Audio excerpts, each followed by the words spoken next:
فاسألوا أهل الذكر إن كنتم لا تعلمون۔ کہ یہ لوگ یہ جو روایت بیان کرتے ہیں کہ آپ صلی اللہ علیہ وسلم نے فرمایا من صلی علیہ عند قبری سمعتہ، جو میرے قبر کے پاس درود شریف پڑھتا ہے تو میں خود اس کو سنتا ہوں۔ تو اس کا سوال یہ ہے کیا یہ روایت صحیح ہے اور آپ صلی اللہ علیہ وسلم اپنی امتیوں کے درود شریف سنتے ہیں یا نہیں؟ اس کا جواب یہ ہے کہ عام قاعدہ قرآن مجید نے یہ ذکر فرمایا ہے کہ انک لا تسمع الموتى فانک لا تسمع الموتى، کہ اے میرے محبوب آپ مردوں کو نہیں سنا سکتے۔ دو مقام پر اس طرح آیت اللہ نے ذکر فرمایا، ایک سورۃ نمل میں اور دوسرے سورۃ الروم میں۔ اسی طرح سورۃ الفاطر میں ہے وما انت بمسمع من فی القبور، جو لوگ قبروں میں پڑے ہیں آپ انہیں نہیں سنا سکتے ہیں۔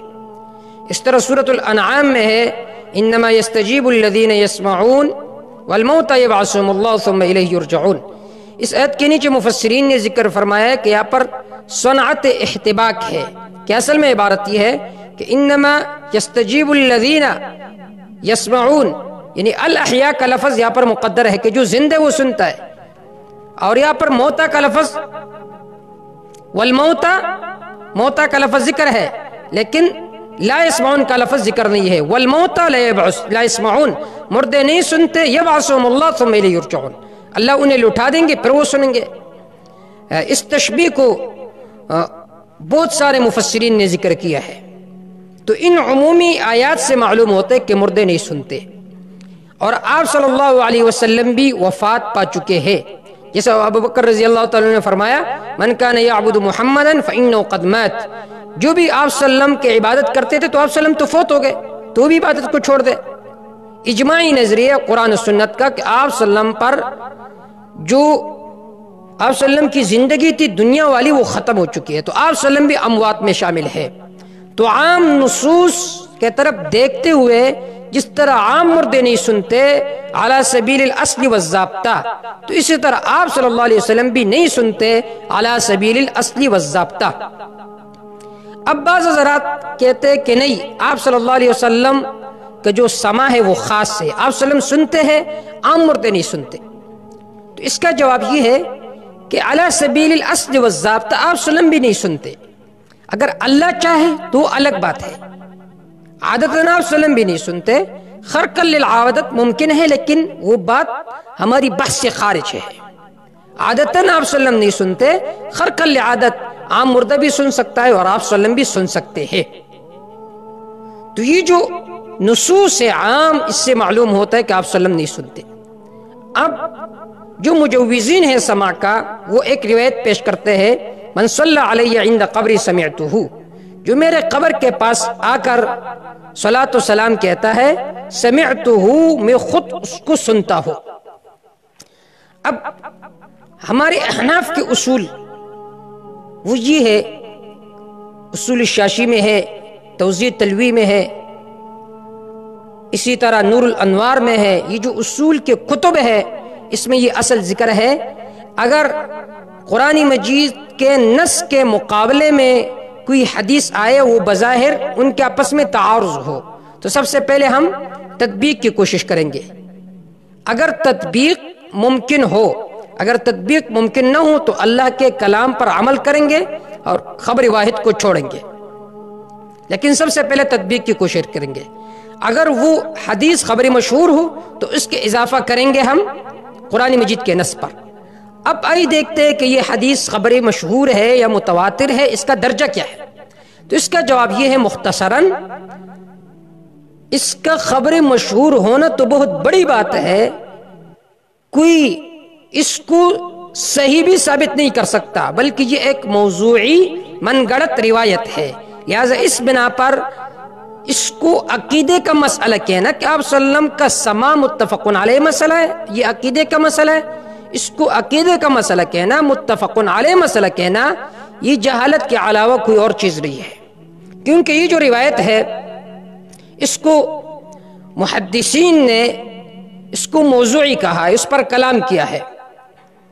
اور سب سے پہلے کلام میں آپ کے سامنے ذکر کر رہا ہوں ابن عدی رحمہ اللہ، وہ فرماتے ہیں یہ جو روایت ہے من صلی علیہ عند قبری، وہ فرماتے ہیں ھذا الحدیث لا اصل لہ، اس روایت کا کوئی اصل ہی نہیں ہے۔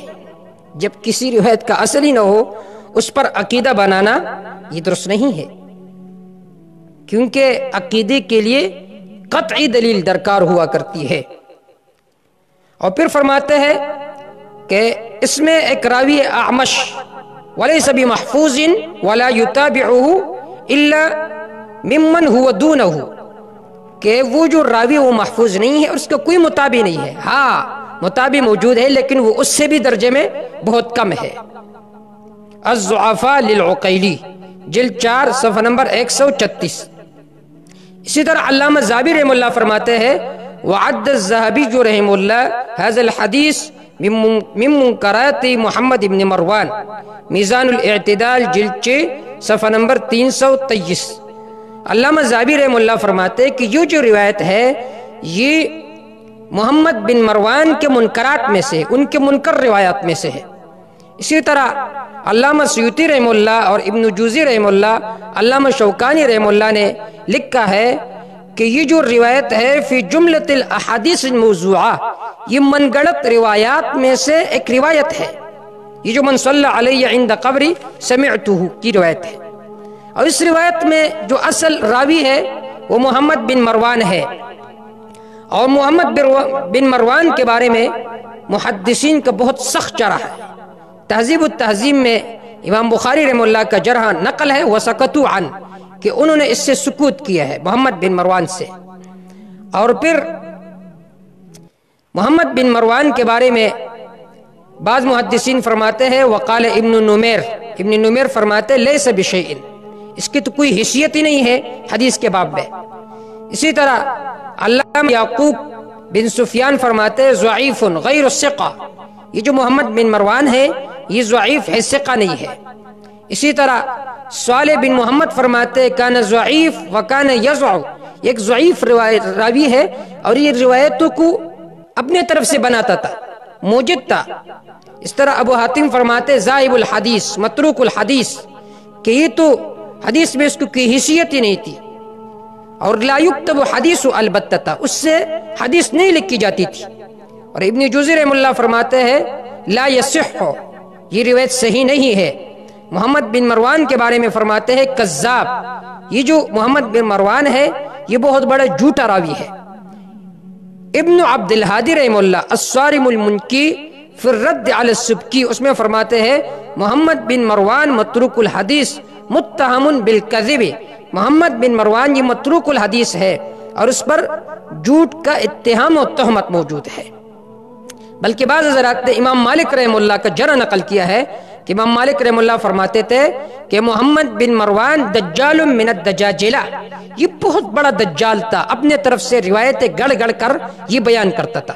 تو حاصل یہ ہے کہ یہ روایت موضوعی من گڑت روایت ہے، اس پر اپنے عقیدے کو بنانا یہ درست نہیں ہے۔ واللہ تعالی اعلم بالصواب۔